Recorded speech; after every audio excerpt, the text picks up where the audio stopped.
this is the top of the catch can. This is how much crap it picked up already. I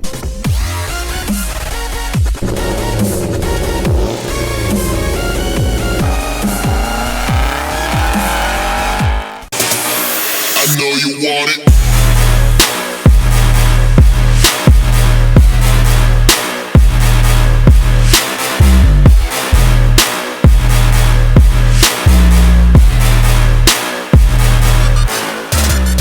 Alright, first part of the catch can install. I gotta take off a bunch of stuff. We're gonna start with intercooler and I don't know, let's see what else happens. A bunch of other stuff probably.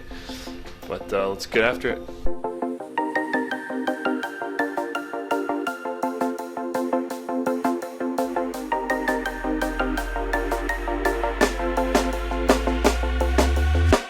When you want to get off the darkest ground, but gravity pulls you straight down. That's why we need a new catch can.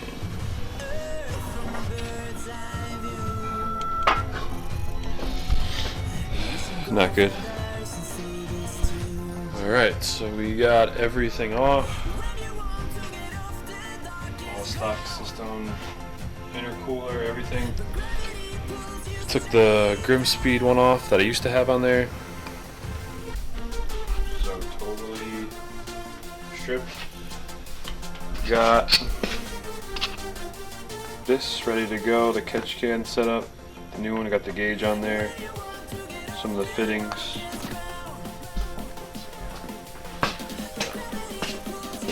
So I made a custom bracket right here. Just out of some metal laying around. Just drilled a couple holes in it, put some wrinkle black paint on it. Should look really good. So yeah, it's taken us most of the day to get everything off. And that's really about it. We made that bracket real quick. What we're gonna do here is we're gonna utilize over here this stock harness here. Big wiring harness goes to the ECU.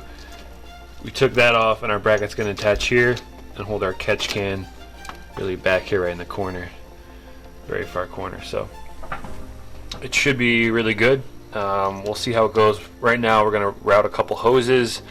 We're gonna do from the heads and the crankcase and route them over here in preparation for mounting our catch can.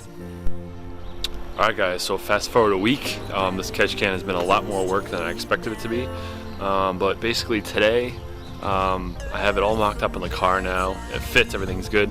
I'm going to take it back out, finish up a couple things, connect some fittings, and I'll sort of review everything and how I got it all put together. When you want to get off the darkest ground, but gravity pulls you straight down.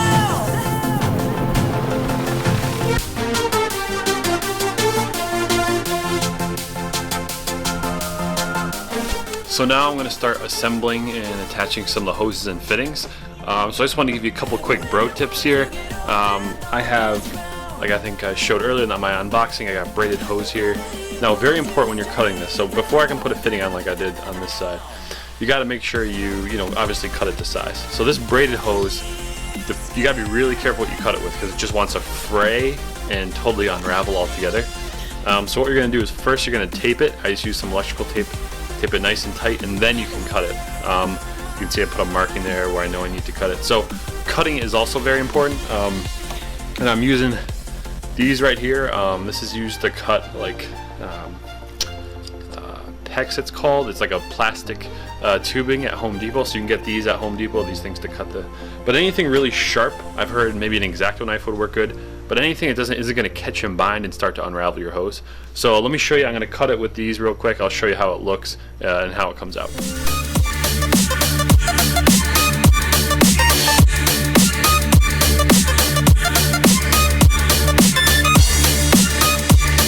So you can see after that cut, basically cut all the way through.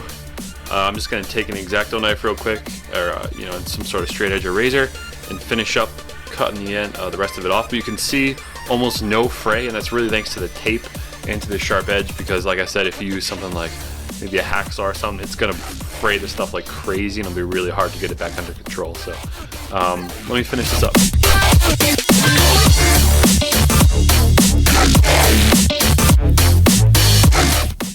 So you'll see after I cut it with the straight edge, I got a little bit of fray here on the end. So what I'm going to do now is I'm just going to burn it off.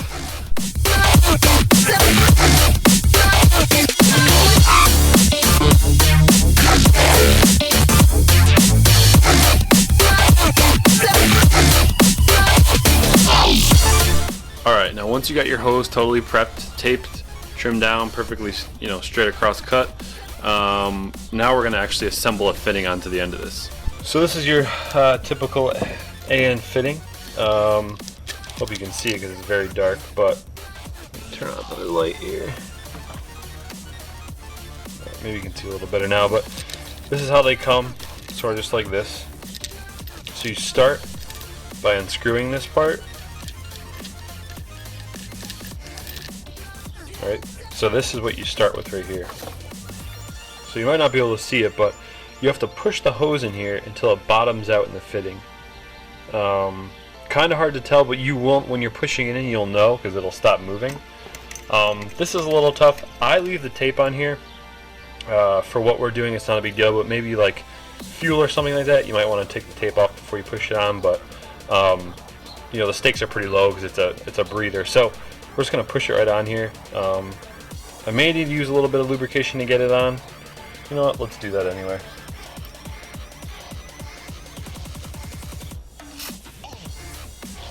A little bit of WD. I really got to sometimes muscle these on, so we'll see how this one goes.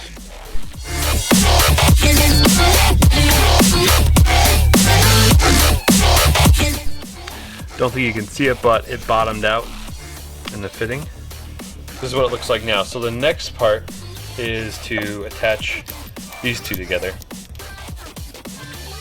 So for this next part, I use two specialty tools, just so I don't mar the fittings. Yeah, there's probably a way to get these together with a vise and wrench, with, you know, screwing up the fitting, make it look like crap, but I don't want to mess it up. If you mar this, you'll see the silver or the, you know, aluminum underneath, so it'll be like black, and you'll see all the scratches. Look horrible. So first specialty tool I used are these little brackets, I guess you put on your vise, made of plastic so they won't mar your fittings. They got magnets on the back.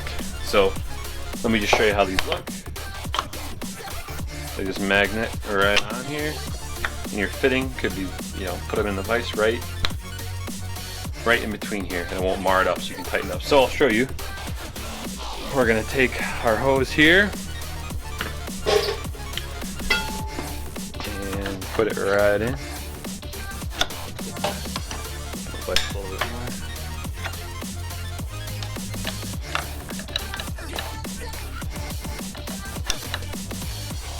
Hard to do with holding the camera at the same time, but you'll get this.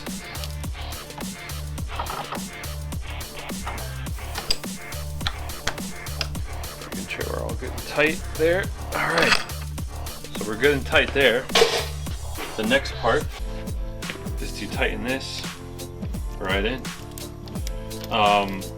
And so this part, it's important to watch the actual hose. I hope you can see the lighting, but everything's black on black here, so. But anyway, if you're tightening it and you see the hose being pushed out of the fitting, you got to do it over again. When you're tightening it, the hose should not push out at all. That should just go right in. So let's give it a shot and see what happens here. I'm gonna put a little bit of lubrication in here just to make it go a little bit easier.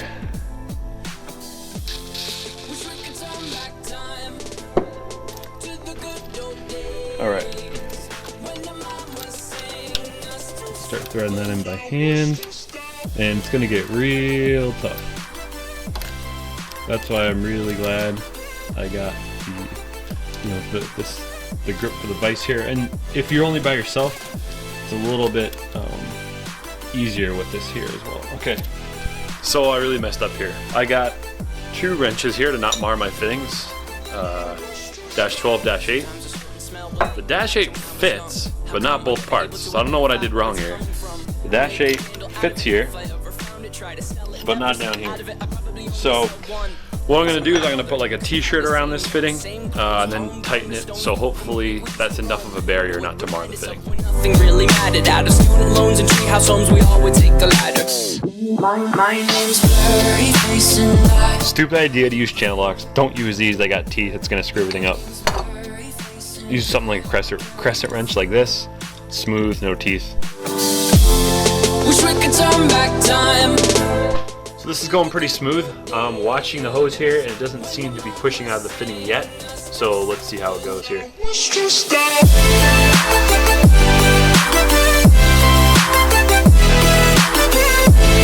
Alright, so here is the final product.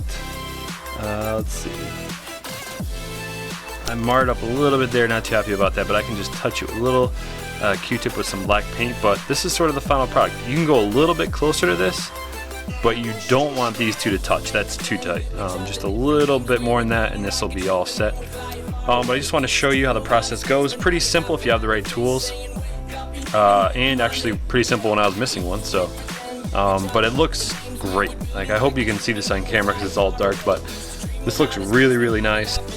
And I'm getting really excited to put these on the car. So I'm gonna have to do this to a ton of more fittings, the same process, but I just want to show you one, and I'll do the rest off camera, and then we will be ready to assemble this and throw it back on the car.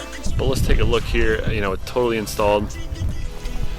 So what I got is one hose running from the passenger side head up and then straight into the catch can. It also tees off with the driver's side, which goes here under the intake and comes out right down here. There's the hose, you can barely see it. It goes right into the head there. So the head bolts tee off and go right in, and then the crankcase is a little more simple. It starts right down here, comes up, and then right in. So that's really, you know, the finished product. I ended up just throwing a gauge on there. I thought it was pretty cool. Again, I can put my GoPro on it while I'm driving just to make sure there's no pressure being built up in the system and make sure everything's running really good. And it just really just looks cool, to be honest. And then you can see the catch can is really, you know, really stuffed in that corner there, but it fits good. It's not hitting anything. You know, I was looking for vibrations. I don't want any feedback knock because my catch can's rattling around, but it's really solid. The hoses really help stable it out. You can see a little bit back here. There's my bracket using the bolts from the original harness location to secure those. So, you know, really happy how it came out. I think it just should perform really well too. Right now, the drain for the catch can is out the bottom. It looks just like the top here. The same exact pieces on the bottom. So I have this off, so it's open to, you know, vent to atmosphere. I haven't had anything come out yet in the 20-minute drive I did, but I will be attaching a hose in another video from the bottom that'll go right down to the ground.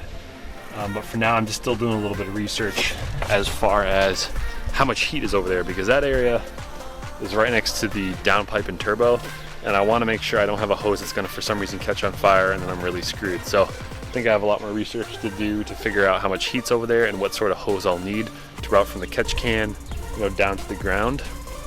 When you make that move from the catch can to the ground, it brings you quite a bit closer to the downpipe and then down. So I have a little more R&D to do there, but now I'm really happy with how it's working out, and we'll see how it drives and how it performs. But for right now, that's really the finished product. Really happy with it. It looks great. It looks really cool with all the AN fittings. Again, cheaper and better looking, I think, than all the other options out there. And that's these Torque Solution radiator mounts or brackets, whatever you like to call them.